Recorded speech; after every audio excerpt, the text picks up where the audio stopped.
Good afternoon, everyone, and welcome back to Stories That Inspire Us, the author series. Today, I am really excited to welcome to the author series on stories my amazing friend. And let me just tell you, she's one of about 11 other co-authors on this book. And Krystal, I just want to show your book real quick to everyone. And I know that, of course, our listeners currently on the Wisdom Audio app cannot see it, but this is a collection of stories redefining family moms. Family norms, shattering the stigma of single motherhood. It is my honor and privilege to welcome to the Stories podcast the amazing Krystal Casey. Welcome, Krystal. Oh, thank you. Thank you so much. Thanks for having me. You are so welcome. Now, you are one busy mom. Let's just get that off, to start off with.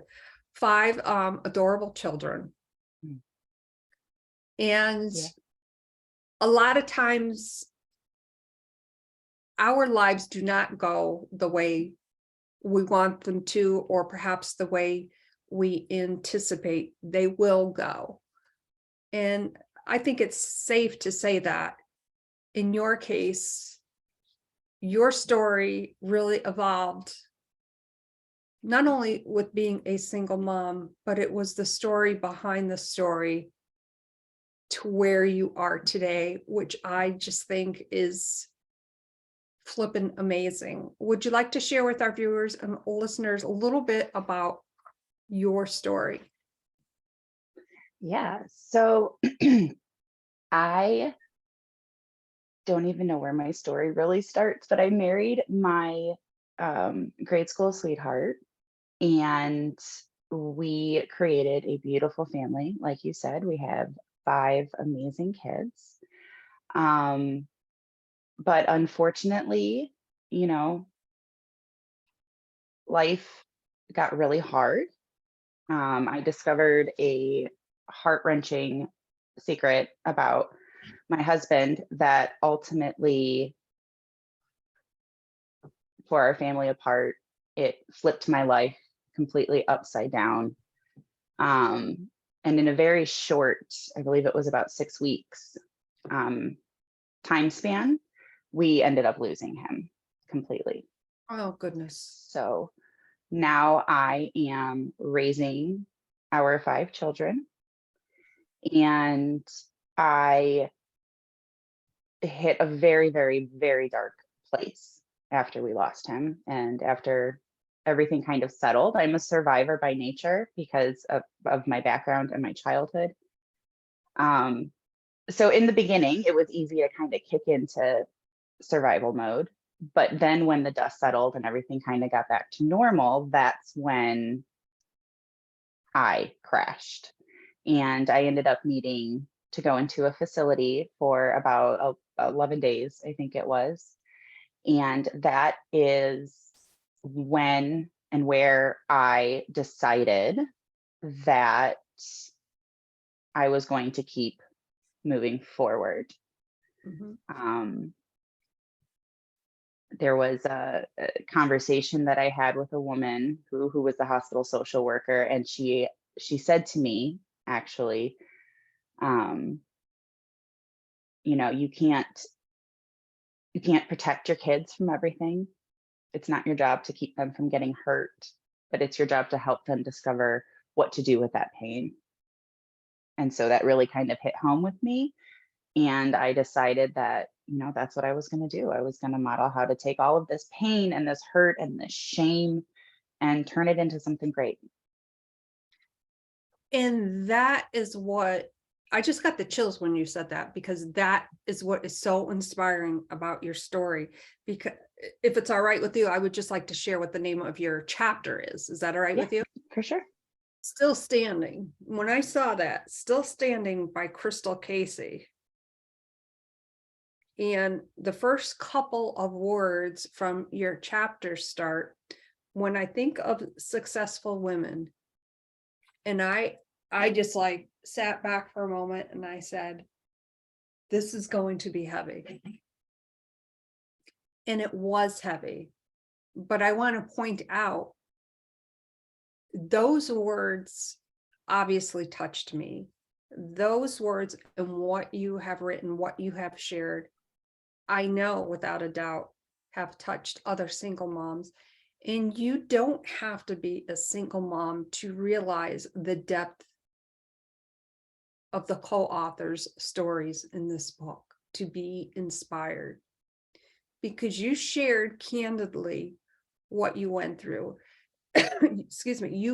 You also shared, as you just mentioned, about, realizing when the dust settled that you went into a facility for 11 days.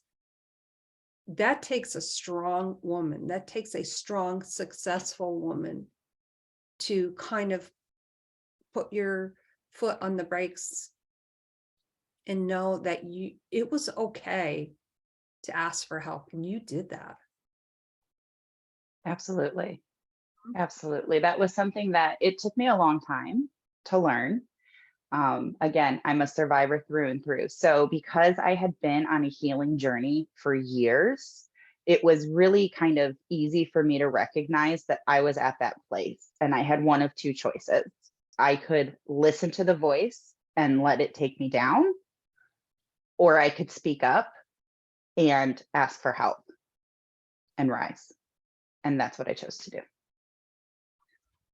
When you say that you chose to rise and that's what you decided to do, I feel a real sense of empowerment in that statement. Do you feel that when you say that, when you feel it? Absolutely. And by the way, she now is smiling, which is so amazing to see that smile. A lot of times when we are in very deep, difficult situations, it's hard to put that smile on. And, hard can be a perception, but it really is about rising above. What would you say when you initially came out of there, out of the facility, and now you're back with your children? That must have been such an amazing feeling to see your children again and know that through it all, you rose up yet again. Yeah, yeah, absolutely. And of course, it didn't feel like it right away. I mean, at first, I was just happy to be home. I was happy to be with my kids. It took some time to adjust to medication. It was a new medication, getting into the routine. My mom had come up from Florida to help me with the kids. So, it took a little while to kind of fall back into a routine. But when I did, I had a plan. And I had a plan to both for my future, for where I was going, where I wanted to take my family, but also to take care of myself beyond the medication, beyond the therapy. It really takes so much self-care at home. And that's what I really started to focus on again. I am so glad that you said that, because we've all been in an airplane where, they go over the instructions and the flight attendant says, put the mask on yourselves before you help anyone else. And it just made me think of that when you say that, and plus you had a plan to take care of yourself. You said that with such vibrance, because when you take care of yourself, you're also taking care of your children, because they get the better of you for taking care of yourself. Yeah, absolutely. And when you don't do that, it's going to catch up with you. And that's what I found over and over again. It catches up with me. It takes me out of the game. And then I'm not there for my kids. I'm not there. So it's better to be proactive, take care of myself before I even get to that point. And that is, again, something I learned in therapy. We came up with a plan for me to take some time out, especially after losing my husband. And it was just me, take some time out for just me because there is no break. You know, as a mom, it's 24/7 and there's literally no break. I need to create that and take care of myself so I can be the best mom for the kids. How did you do that? In other words, coming up with a plan. I'm thinking in some respects that may have been overwhelming. And I, when I look at, for instance, how I plan my day, I mean, there's always bumps in the road. Of course, when we plan our days, we have it all mapped out and then something happens. How did you plan that? And how is that going for you today? Is it like a specific time of day? Like what specifically, if you don't mind sharing, is your plan to get that self-care in? Because we all know self-care is not selfish. Right. 100%. 100%. It is organic. So it's always changing. And that is part of the plan. I think it's important to measure, evaluate, and renegotiate as necessary. So making sure that the plan is working, knowing ahead of time how you're going to track that. So for me, eating is a big issue. And just stay-at-home mom, getting up, showering, getting dressed, getting out of the house, those things are so essential for my well-being that those are, if that's all I can do today, I've won. That's success for me. Making my bed every single day is like a mental health success for me. You know, it's a great way to start my day. So it depends on you. I am, I guess, fortunate in the sense that I went back to my roots as a women's empowerment and wellness coach. So I've worked in health and fitness. I started my whole journey in that for my own personal development and growth because I knew part of the reason I couldn't balance myself out mentally is because I was physically not taking care of myself. So that's where I started. I am a sexual health educator. So I tapped into that training and things that I had been teaching students for years from that, which include self-care. And I was able to kind of put all of that together because I already knew what was going to work or what has been working. And I went from there.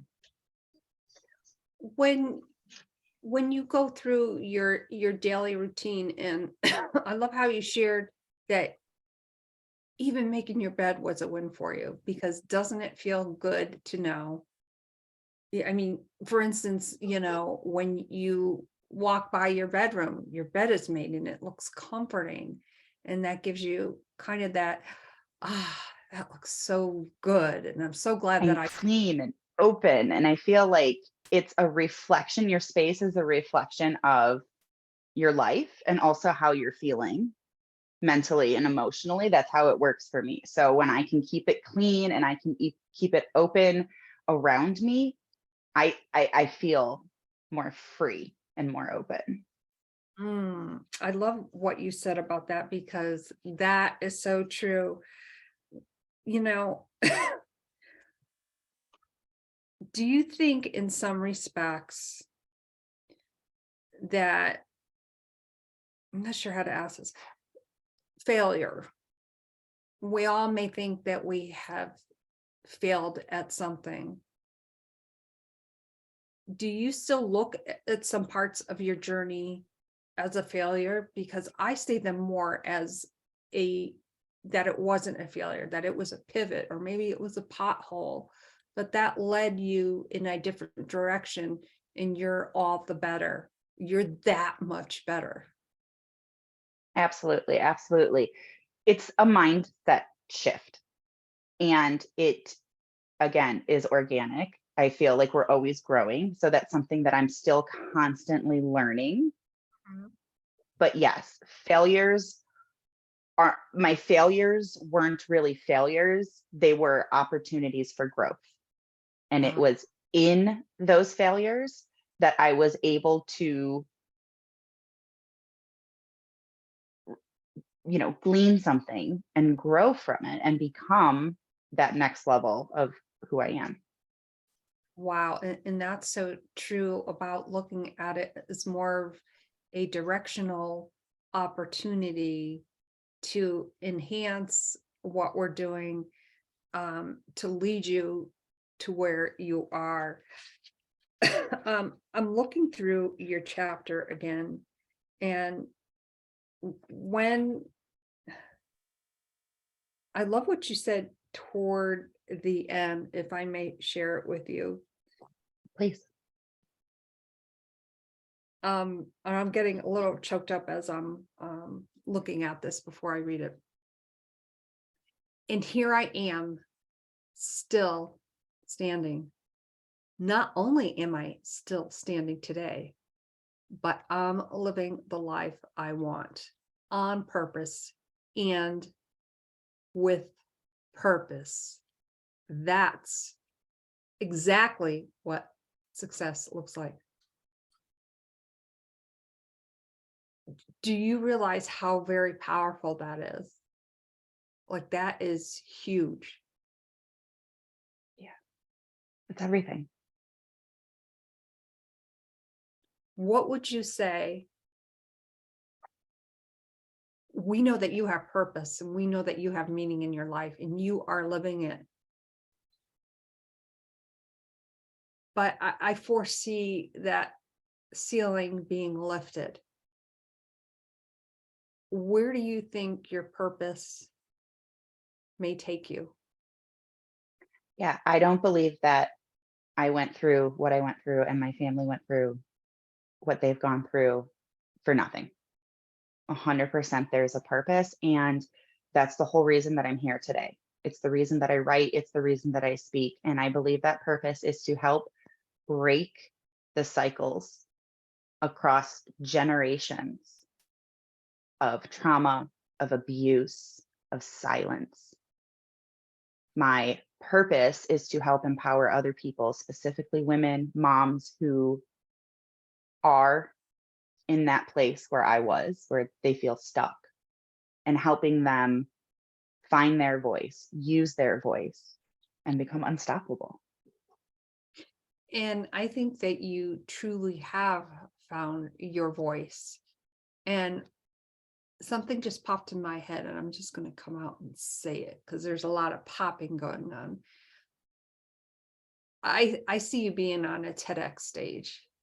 Hmm. I truly do. There are so many great things in your chapter. Although, each of the chapters, as I read through the rest of the book, and of course I read your chapter first, it's not so much what is in the chapter, it's what the chapter is about and how others can really pull from these different stories and learn how to create their purpose. Yeah. Yep. So I'm going to And put you, I'm sorry, go ahead. that was one of my intentions in writing the book. So I'm so that my heart is just melting to hear that. Thank you. You are so welcome. I know obviously there is a mission, and what is it that about your life right now that you just want to share and let the world know? Yeah, I'm still standing, but I'm climbing that ladder. And again, I see that ceiling, like it's lifting and it's lifting, and you're just keeping up with it. What are some things that you want our viewers and listeners to know from your story that they can take with them and be inspired? I want people who are listening to know that they matter 100% and that they have permission to take up space and to use their voice. And I want people to know that anything is possible. Everything is possible when you decide that you're unstoppable. It starts with that decision, but you have the power and the potential within you to create whatever it is that you want in your life. Let me put you on the spot a little bit. What is something that you want for your life? Maybe it's on your goals. Maybe you've journaled about it. I am stepping into public speaking, which is why I was kind of speechless when you said that. I've been studying and looking into TEDx events. So speaking on stage and, reaching a broader audience is definitely one of my next goals. And I'm also writing another book. I'm co-authoring another anthology. Whoa. This one is called Womanhood, Identity to Intimacy and Everything in Between. And that's exactly what we're going to be talking about. Wow, that is wonderful. Congratulations on that. When is that book? Thank you. You're welcome. When is that book expected? That one is expected this summer. I am looking for co-authors at the moment, so I'm still taking applications. Oh, that's great. Wow. So you're going to be, I assume, self-publishing, or?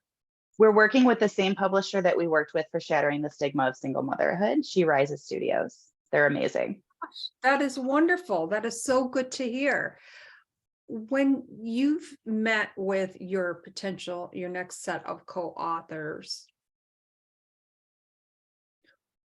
what is one thing that is very common with each of you? And maybe it doesn't have to be your upcoming book. Maybe it's within the Shattering book. What is one thing that you all share in common?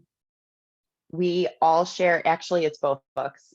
We all share that burning desire to help empower other women, help other women step into their power in whichever area of life that may be. Why do you think that is so important? I mean, I know what it would mean for me.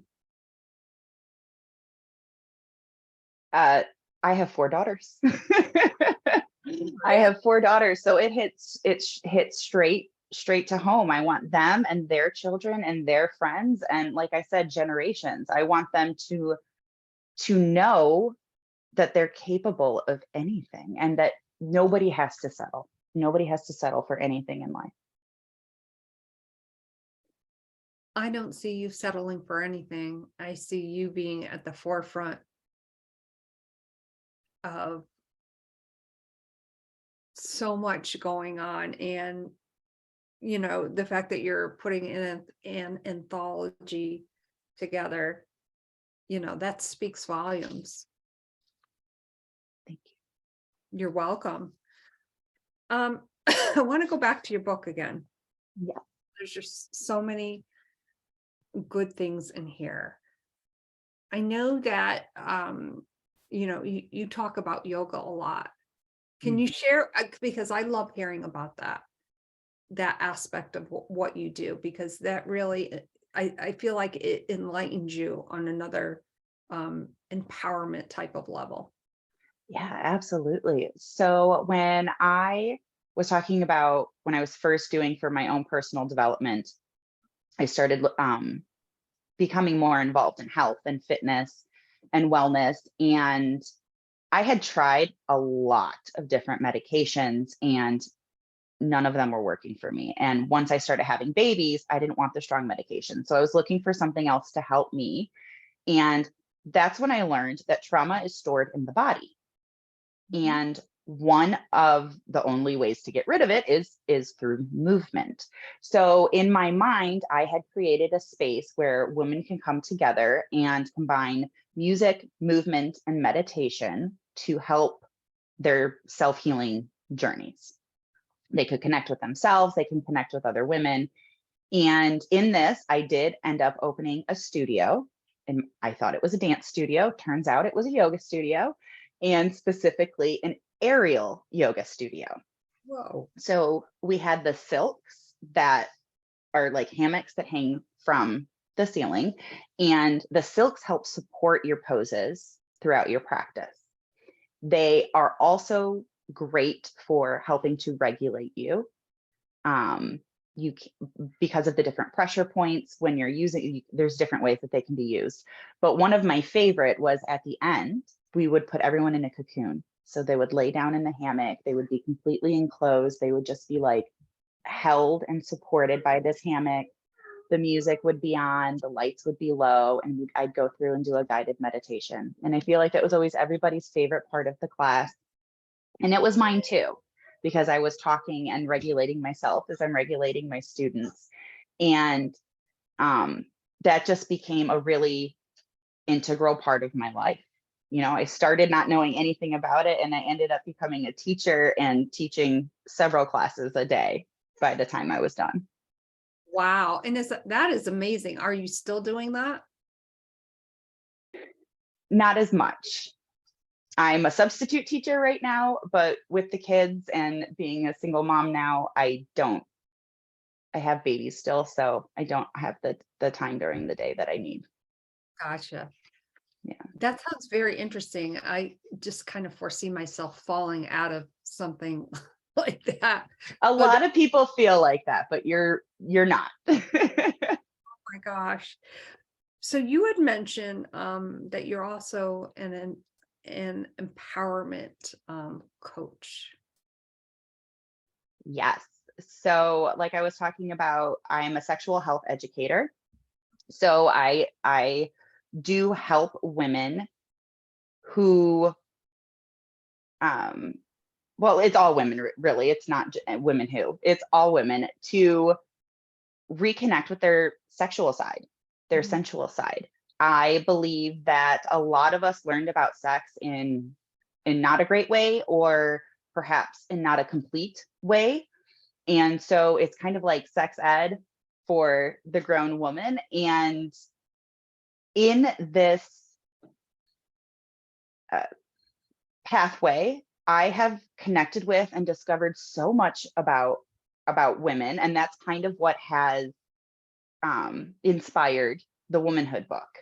Is that there's all of these different facets of womanhood that we don't talk about. It's taboo to talk about. We feel shame about talking about, and I want to help lower all of those stigmas so that it's more normalized, because our bodies are normal, our desires are normal, you know, life is normal, and it's okay to talk about it. Absolutely. And I think that is so amazing because, you have an opportunity to be in a comfort zone that provides you with that safety to have those, what, Hmm. as you said, taboo type of subjects that, maybe people feel a little uncomfortable with. Um, as far as writing a book, do you foresee yourself writing your own book? Yes. There was a little bit of and a smirk there. and possibly more. Yes, I have big visions. Not quite sure what they are yet, but they're formulating. And that's part of the process, the formulation process, and I've mentioned this several times. I'm actually dragging my feet on writing my own book, been published author, co-authored 16 projects. Like, it's time, Janice, like, let's do it. Yes, I even have my absolutely. book cover designed already, and it's been on my computer. Let's go. I know. I got a program here. Wow, you really have inspired me to, and I know, of course, and I just want to segue over a moment. I know I'm babbling just a little, I get it, but I want to welcome all of our, excuse me, all of our amazing listeners from the Wisdom audio app. I just got a notification from my washer machine. That's a subject for another time. Ugh. Electronic devices. All, Uh-huh. all I said was, I just want a washer machine. Well, I got one. It's smarter than I am. But anyways, When you are not busy being a mom, when you are not busy doing what you do w- every day as an empowerment coach, working on your different projects, you mentioned that you're a substitute teacher. What do you love about teaching? Because I sense that there's something more going on with teaching than um, like maybe that's something down the road as well. Yeah, possibly. I think teaching and speaking, they kind of go hand in hand. So in my teaching, I guess I'm always weaving in a little bit of these life lessons, if you will, or these stories. I'm always trying to weave in the empowerment. And I eventually would like to run retreats. That's one of the things that I'm considering, and using the aerial yoga in that because I think it would be amazing. Um, so yeah, Krystal, how important would you say your story is? In other words, we all know that our stories are important, and I know that your story is very important. And I share with you, of course, right before we went on, how excuse me, how blown away I was by your story. How important is your story to you, though? I know it must be very important. it's important to me to be heard. It's important to me for someone out there to hear something that resonates with them, that inspires them to take action and create that movement, that shift in their life. Because nobody exists in this world by themselves. We all influence the people around us. So when we are better ourselves, that's a ripple effect. So Mhm. that's what's important to me. That is why I do what I do. That is so beautiful. You know, I believe that you truly have found your true power. I really do. And it's so nice to see that. And it's so amazing sharing you being in this space today, sharing your voice in such a way that honors your journey. Quick question for you. Do you have a few minutes to possibly we can have somebody from Wisdom maybe come up on the stage and they may want to ask you a question? Are you okay Yeah, with that? absolutely. Okay. So For sure. Wisdom, Let's go. we have time for one person to come up on stage. Would love if you would love the opportunity to share in the conversation, or perhaps you have a question for Krystal, whether it be about her story or her books, and of course her next upcoming book. And as I understand, you're currently taking applications for that, correct? I am. Yes. Okay. Applications can be found on my link tree. Okay, and we'll go over that in just a second. So, Wisdom, we'd love to invite you up. We have time for one guest. Krystal, would you like to share with us your link tree and what is the best way for them, for our viewers and listeners to get in contact with you? Yeah, my link tree is the best way because that's where I update everything that's going on. And that's linktree/Krystal Casey. Crystal's with the K, Casey's with the C. Yeah, I keep on spelling that backwards. So if I did in any of my emails, I'm sorry. You know, Krystal, I hope in sharing your voice, and I believe I already know the answer to this question, that that gives you a sense of pride and hope to know that whomever out there, whether it's somebody on Wisdom right now that's listening live, whether it's through the Amazon Music app, iHeartRadio, whatever it may be, that they have knowledge and power and the empowerment to take action in their lives to create the ripple effect because they heard your podcast and stories. Like I'm getting the chills again thinking about that. Yes, 100%. That is my hope, that this is touching somebody and resonating somehow. It doesn't matter what the story is. We all have a story, I feel, and our stories obviously are all important, but at the end of the day, it doesn't matter what that is. What matters is what you do with it. And so Uh, that's what I'm really hoping that people will take away. that is beautiful. Thank you so much for sharing that. And of course, I hope that you will definitely consider coming back again, especially with your second book coming out. That would I be, would love to. Absolutely. oh my gosh, everyone, I would just like to say, I know that some stories are hard to hear, and this Krystal's story really kind of tugged at my heart.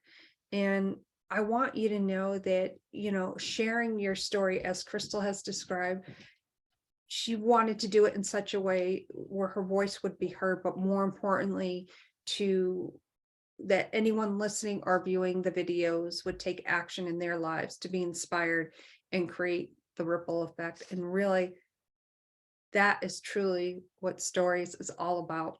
Krystal, thank you so much for being here today. I am so honored to have Thank had you you. on the podcast. I feel like I am you always have a big sister. Thank you. I appreciate that so much. I had a great time. Thank you so much for having me. You are so welcome. Remember, everyone, your story matters. Your story will create that ripple effect. You might even be inspired to write your own book or maybe participate in an upcoming anthology.